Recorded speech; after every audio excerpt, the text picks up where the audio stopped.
Bonjour à tous, j'espère que vous allez bien et bienvenue dans cette 7e vidéo, dans cette série de 8 vidéos pour réussir votre investissement immobilier. Si vous avez déjà regardé les 6 vidéos précédentes, je vous félicite. Je pense que vous commencez à avoir un bon package pour réussir votre investissement immobilier, tout particulièrement si vous le faites en Thaïlande. Donc aujourd'hui, on va parler de construction et je vais vous emmener sur différents chantiers. Alors, j'ai absolument pas la prétention d'avoir les connaissances de construction qu'il faut pour construire une maison. Mais ce que je sais, c'est que c'est important d'avoir quand même une culture générale, entre guillemets, de la construction dans une villa. Et c'est pour ça que je vais vous emmener pour que vous puissiez voir les différentes étapes d'un chantier, pour que vous puissiez aussi avoir à peu près une estimation du coût que ça représente et du temps que ça devrait représenter, de manière à ce que le jour où vous faites votre investissement immobilier, vous puissiez comprendre où en est votre chantier quand vous voyez une structure, des murs, des fenêtres, que vous sachiez à peu près ce qui reste comme travail à faire.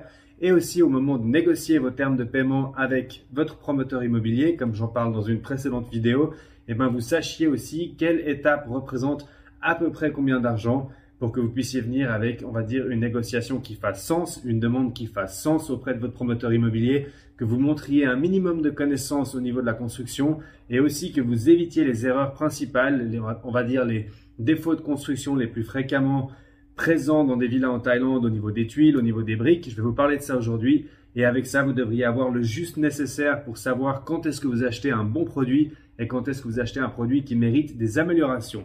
C'est parti. Alors, pour cette partie de la vidéo, on se trouve à Win, à Phuket, toujours dans la zone de Passac. C'est un magnifique projet. Je vais vous faire défiler 2-3 3D sur l'écran.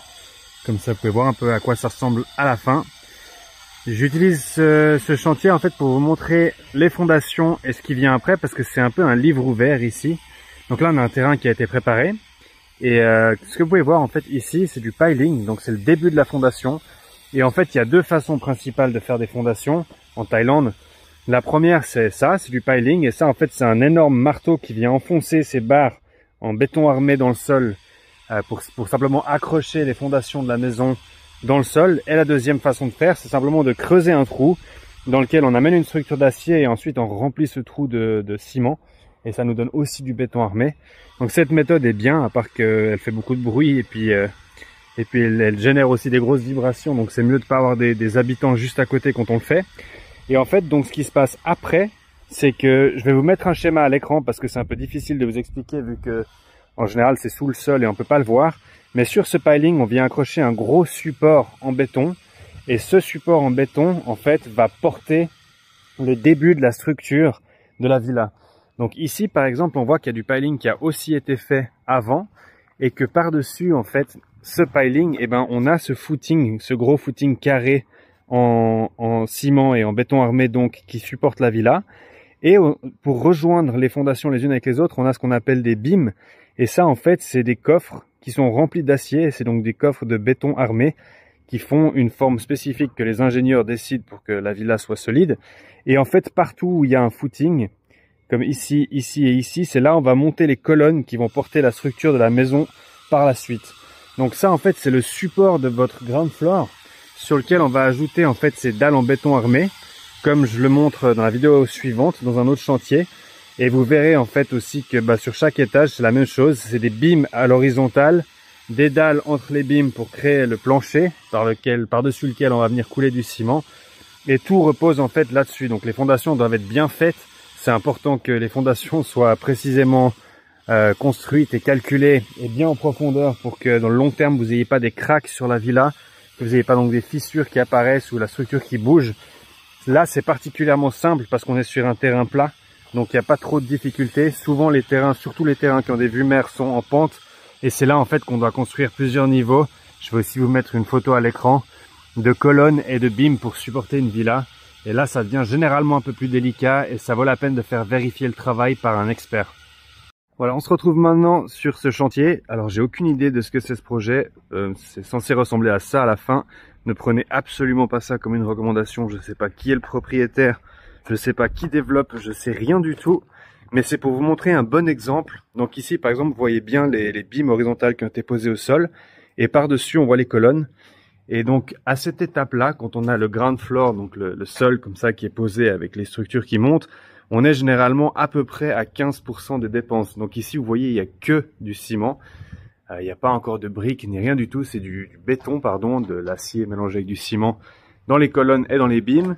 Et en fait, ici, vous avez donc le ground floor. Et c'est bien parce que cette villa ou ce mall ou peu importe ce que ce sera, fait 2 étages, ce qui me permet de vous montrer comment ça se présente sur un ground floor et sur un premier étage. Donc en fait, ici, ça va être la même chose que là en haut. On a en fait ces dalles en béton qui sont posées sur les beams et par-dessus, on pose en fait une couche de ciment qu'on balaye simplement et c'est comme ça qu'on crée un ground floor. Donc ça, c'est une étape déjà qui prend peu de temps et aussi qui coûte pas beaucoup d'argent. Donc même si on a l'impression qu'il y a déjà une grande structure qui a été posée ici, on est en fait, on va dire, à 10-15% des coûts de construction pour cette étape, sachant qu'il n'y a pas encore de toit, que la structure n'est pas terminée. Et là, en fait, ce qui est intéressant, c'est de voir aussi qu'en Thaïlande, on construit d'abord le squelette de la villa, à savoir cette structure, avant de poser les murs. Alors en Europe et dans différents pays, il y a différentes façons de faire. On a les murs porteurs, par exemple, en Suisse et en France, je crois. Ici, il n'y a pas de murs porteurs. En fait, c'est les colonnes qui portent toute la structure, donc les colonnes que vous voyez ici. Et ensuite, on vient poser les briques, en fait, entre ces colonnes.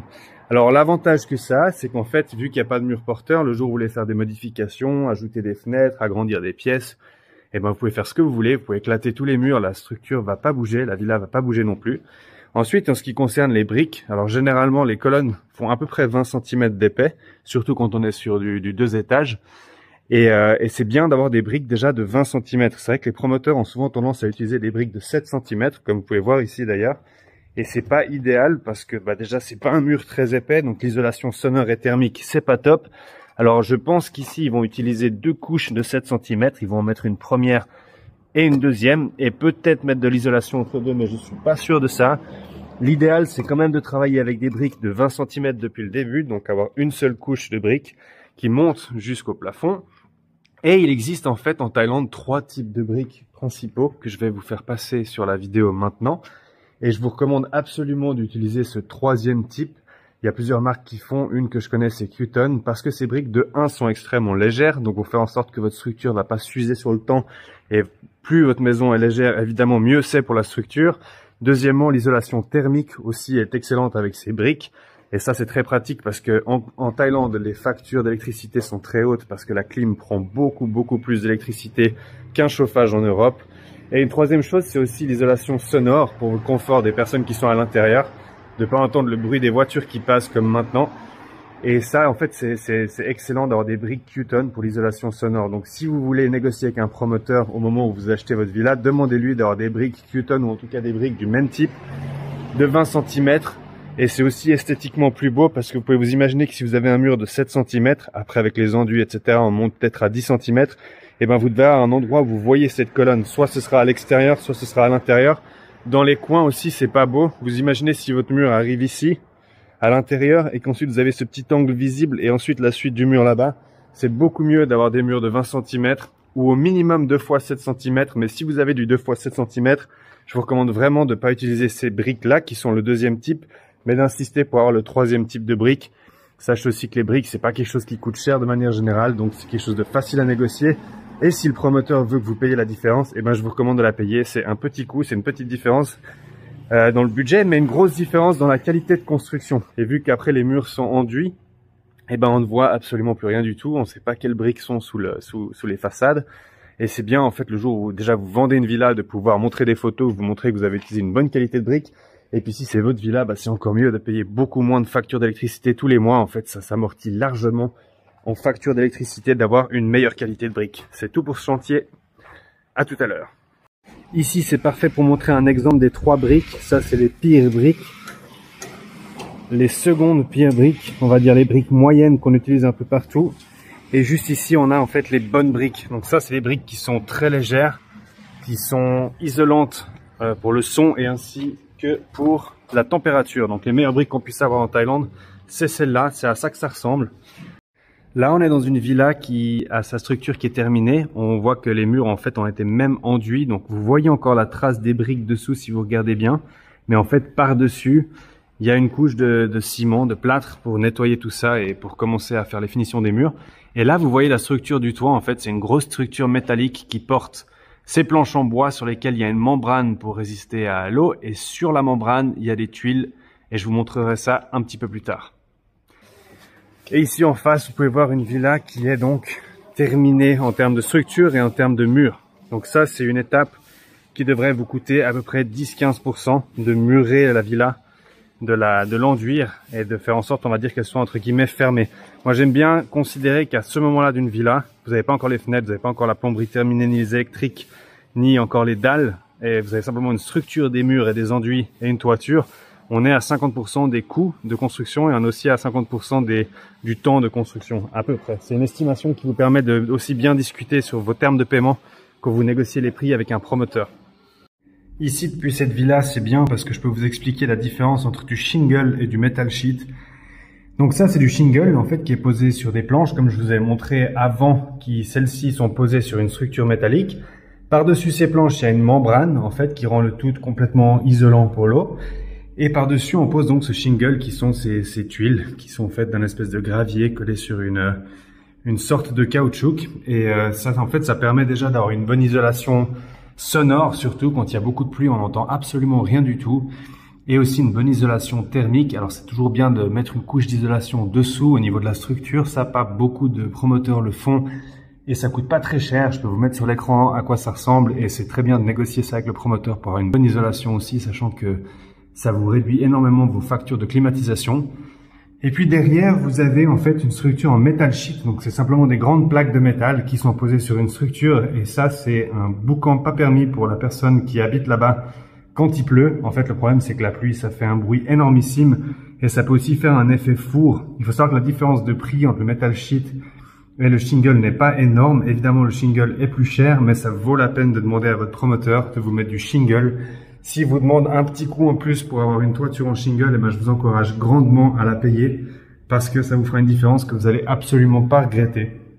On se retrouve maintenant à Tala, projet dont je suis absolument fan parce que la qualité de construction, c'est une masterclass. Donc je vais vous montrer ici les tiles, donc les dalles, le carrelage. C'est une étape qui coûte en général entre 5 et 10% maximum du prix de la villa. Sachant que ça dépend en fait de la taille des sols. Ici on va carreler tout l'extérieur, donc forcément le budget va être un peu plus large pour le carrelage. Il y a des maisons où il y a moins de carrelage, c'est pour ça que je dis 5 à 10%. Une seule chose à vérifier, on va dire peut-être deux choses à vérifier pour que ce soit vraiment bien fait. Déjà, il faut savoir que forcément le carrelage, il faut commencer d'un côté et finir de l'autre, c'est assez logique. Mais le côté où vous allez commencer, c'est le côté où vous n'aurez pas besoin de couper les dalles. Donc c'est mieux de choisir le côté visible pour commencer votre carrelage. Et comme ça, que vous terminez sur un côté qui est peut-être moins visible, comme celui-là où il y aura des meubles. Et vous n'aurez pas besoin de voir les finitions et les découpes. Il est en train de vibrer les carrelages pour les mettre à plat. Ce qu'il faudrait juste vérifier quand vous faites faire un carrelage, c'est d'avoir l'utilisation des clips. Les clips, c'est en fait un système qui est tout simple, qui est comme ceci, qui en fait vient se caler entre les deux dalles dessous. Et ensuite, cette petite languette, si on peut appeler ça comme ça, est enfoncée à l'intérieur. Avec des coups de marteau, ça resserre en fait le clip vers le haut et ça ramène les deux dalles ensemble. Et ça, en fait, ça vous permet que ce soit 100% plat. Alors là, ils en ont mis 3, c'est beaucoup, 3 par rangée. Généralement, on voit plutôt 2. Ce qui est important en fait, c'est que vous ayez bien ça dans les angles pour en fait simplement que les dalles soient bien au même niveau avec la petite étoile au milieu ici. Et ça vous permet en fait d'avoir un sol parfaitement plat à la fin. Et évidemment, si vous êtes dans une salle de bain, il faut vous assurer aussi qu'ils aient prévu la pente pour que l'eau s'échappe. Mais bon, ça devrait être de toute façon prévu. Donc voilà comment on fait un tiling de manière professionnelle. C'est vrai que de manière générale en Thaïlande, on voit aussi assez souvent des contracteurs qui font des tiles sans utiliser les clips, simplement qu'ils les posent au sol. Et le rendu final est pas très beau et c'est tout particulièrement le cas en fait quand vous avez des tiles qui reflètent la lumière, du carrelage qui reflète la lumière. Parce que si le carrelage n'est pas parfaitement aligné, vous allez voir que ça reflète de manière différente. Et c'est là que vous allez voir que c'est pas plat et ce sera vraiment pas très beau. Et là, pareil, on est dans une salle de bain, dans une douche. Et pareil, j'utilise des clippers pour assurer un alignement parfait. Ensuite, ici, vous pouvez voir l'électricité, la plomberie. Et ça, c'est les câbles de la climatisation. Et pour ça, je vous encourage grandement à vous adresser à un expert parce que c'est quand même un métier qui est très complexe. La plomberie doit être bien faite. Vous voyez aussi de la plomberie ici. C'est pour le lavabo de la cuisine. L'inclinaison doit être bonne. La largeur des PVC, donc de ces tuyaux, doit être suffisamment large pour pouvoir drainer l'eau à l'extérieur. Et pour ça, je vous conseille grandement de vous adresser à un expert, histoire de vous assurer que vous n'avez pas des problèmes d'eau, surtout pendant la saison des pluies en Thaïlande. Et vu que c'est un métier qui est quand même relativement complexe, ça sert à rien que je vous fasse une description brève des peu de choses que je sais par rapport à ça, parce que ça vous suffira pas pour savoir si la plomberie est bien faite et si les électricités sont bien faites aussi. Là, je suis donc dans une villa qui s'approche vraiment de la fin. On voit les plafonds en plâtre qui ont été faits, on voit les fenêtres qui ont été installées, on voit toute la piscine, la structure est faite, les peintures sont terminées. Et donc ça, une étape comme celle-ci, où on vous met les dalles, où on vous met les fenêtres, etc., c'est une étape qui coûte à peu près 10% du prix de la villa. Donc ici, je vous mets un récapitulatif des étapes de construction et à peu près du pourcentage du coût total de construction que ça représente. Donc évidemment, on ne parle pas du coût de l'achat du terrain, des coûts administratifs, des coûts de management, etc. On parle bel et bien uniquement de coûts de construction. Et donc, ça vous permet un peu d'avoir une estimation de ce que vous devriez négocier, de ce que vous devriez payer pour chaque étape quand vous avez des termes de paiement avec un promoteur, histoire que vous ne vous fassiez pas carotter en payant la majorité de la villa au début et en mettant le promoteur dans une position où il pourrait partir avec votre argent. C'est évidemment quelque chose que vous avez envie d'éviter. Et voilà, c'est tout pour aujourd'hui, c'est tout pour cette, on va dire, introduction à la construction. Une fois de plus, j'insiste là-dessus, je ne suis pas un expert en construction et je pense que c'est pas non plus l'objectif d'être un expert de la construction. Ce qu'on cherche, c'est à faire des investissements et à réussir nos investissements. Donc une fois de plus, n'hésitez pas à vous entourer de personnes qui s'y connaissent, tout particulièrement pour les domaines techniques comme l'électricité ou la plomberie. On a généralement tous un ami ou au moins un ami d'un ami qui est électricien ou plombier qui peut nous renseigner là-dessus. C'est toujours bien évidemment de se procurer les plans de construction précis des promoteurs immobiliers. Comme je l'ai déjà dit dans une autre vidéo, des fois ils n'aiment pas vous remettre les plans précis parce que ça peut être utilisé pour copier simplement. Donc si vous arrivez au moins à avoir des détails sur les constructions, on va dire la largeur des colonnes, quelles briques vont être utilisées pour les murs, les toitures, comment est-ce qu'elles vont être faites, les électricités et la plomberie. Et vous pouvez faire revérifier ça par une société de construction. Ça va vous éviter énormément de problèmes. N'ayez pas la prétention non plus de vouloir tout savoir et tout comprendre sur la construction. Il faut juste les bases, s'assurer qu'il y ait du bon matériel de construction, faire vérifier ça à une société qui n'ait pas de conflit d'intérêt, donc pas évidemment la société du promoteur, mais une autre société qui n'a rien à voir avec ça, qui t'a payé un petit devis pour faire une vérification, on va dire, de la qualité de la construction de manière générale, et vous serez à l'abri de gros problèmes, comme par exemple, il y a des villas qui s'inondent sans arrêt en Thaïlande, il y a des villas qui après 3-4 saisons de pluie se retrouvent avec les fondations qui sont à l'air libre parce que l'eau a emmené la terre. Et ça, c'est des problèmes que vous n'avez pas envie d'avoir. Vous n'avez pas envie d'avoir des cracks, vous n'avez pas envie d'entendre les bruits de la route à l'extérieur. Vous n'avez pas non plus envie d'avoir des problèmes d'isolation. Et malgré la climatisation, vous n'arrivez pas à refroidir votre villa pendant le mois d'avril où il fait très chaud. Donc, pensez à bien faire vérifier tout sur la construction à un expert. Et comme ça, vous serez à l'abri déjà d'une bonne partie des problèmes qu'on peut avoir quand on ne sait pas ce qu'on fait et qu'on n'investit pas au bon endroit en immobilier. Je vous souhaite une excellente journée. La dernière vidéo arrive du coup dans une semaine. On parlera de comment réussir à doubler vos retours sur investissement grâce à la décoration. N'hésitez pas à vous abonner, n'hésitez pas à poser vos questions en commentaire. Je réponds très volontiers à tout le monde. Un petit like, évidemment, ça supporte beaucoup mon travail et ça améliore mon référencement. Je vous souhaite une très bonne journée et je vous dis à bientôt. Ciao!